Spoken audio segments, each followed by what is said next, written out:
bir videoda daha beraberiz. Ben Mustafa. Bugün nasıl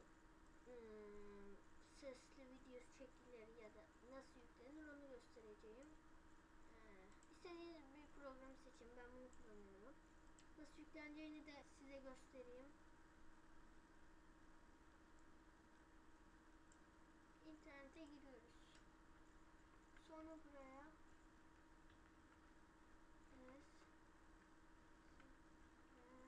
ben altta size linkini veririm. Veremezsem izleyin. Yazıyoruz. Çıkıyor. Gezginlere tıklıyoruz. Buradan şunu tıklayıp indiriyoruz. Ben de indirmek gerekiyor. Evet.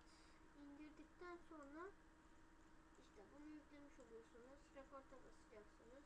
Durdurma işine basıyorsa ama ses kaydedicini açmanız lazım.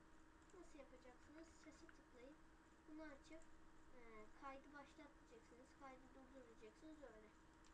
Ayarlarda sese yine gelip sese gelip buna tıklayıp özellikler deyip düzeylere gelip bunu nerede? Bunu %100 yapın. Bende bir şey oldu. Ses yüksekliğini eşitleme. Bunu kesinlikle işaretleyeceksiniz. Uygula deyip tamama tıkladığınızda oluyor zaten. Benden bu kadar. Minecraft videosu gelecek. Bunu da söyleyeyim. Tek kit olacak. Neyse bir sonraki videomuzda görüşmek üzere. Görüşürüz.